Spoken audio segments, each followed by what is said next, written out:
नमस्कार मित्रहो.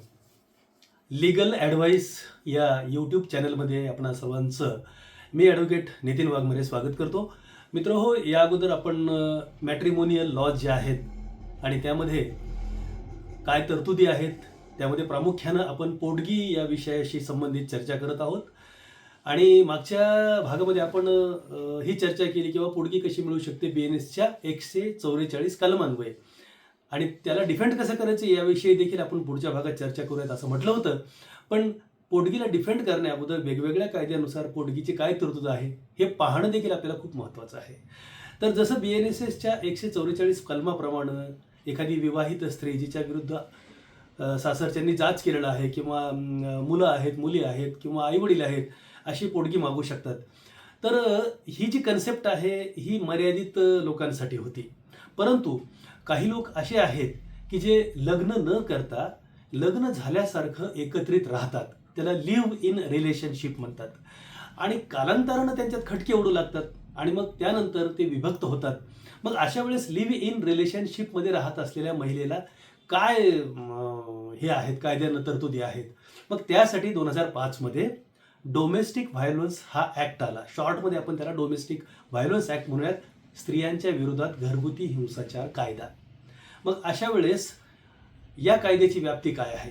तर या कायद्याची व्याप्ती अशी आहे की जी स्त्री घरगुती रिलेशनमध्ये राहते, मग ती पत्नी असेल, आई असेल, बरोबर आहे, बहीण असेल, तर अशा वेळेस या स्त्रीला या कायद्यान्वये प्रोटेक्शन दिलं गेलेलं आहे.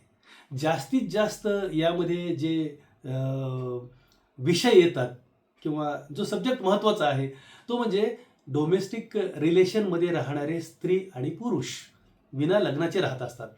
तर अशा वेळेस काय होतं माहिती आहे का, की त्यांच्यामध्ये जर काही बेबनाव झाला आणि त्यातून त्या स्त्रीला जर त्या डोमेस्टिक रिलेशनमध्ये राहणाऱ्या पुरुषाकडून मारहाण झाली, तिला धमकावण्याचे प्रकार झाले, कारण बऱ्याच कालावधीनंतर हे नातं तुटतं, तर अशा वेळेस तिला या डोमेस्टिक व्हायलन्स ॲक्ट 2005 नुसार संरक्षण दिलं गेलेलं आहे.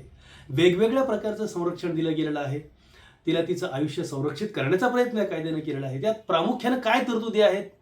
तर सगळ्यात महत्त्वाची गोष्ट ही आहे की या कायद्यानं एका प्रोटेक्शन ऑफिसरची नेमणूक केली आहे की अशा प्रकारच्या बाधित स्त्रिया ज्या आहेत त्या प्रोटेक्शन ऑफिसरकडे जाऊन त्या स्वतःचं संरक्षण करून घेऊ शकतात. मग प्रोटेक्शन ऑफिसरची जबाबदारी काय आहे?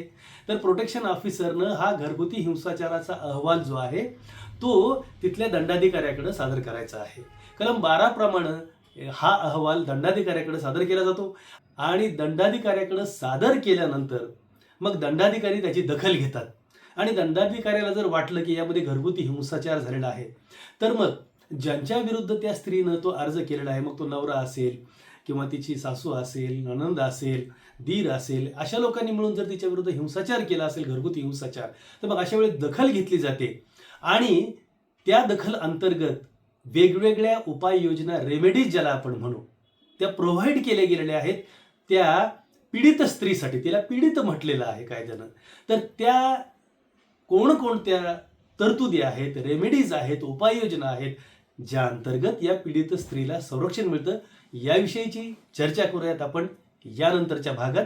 तर मित्रांनो, आपल्या काही शंका असतील तर त्या कमेंट बॉक्समध्ये लिहून आम्हाला कळवा, जेणेकरून आपल्या शंकांचं निरसन केलं जाऊ शकेल. तर इथपर्यंतच आता आपण थांबूयात. पुढच्या भागात डोमेस्टिक व्हायलन्स अंतर्गत आणखीन काय उपाययोजना आहेत मॅजिस्ट्रेटकडं तक्रार दाखल केल्यानंतर त्याविषयीची चर्चा करूयात.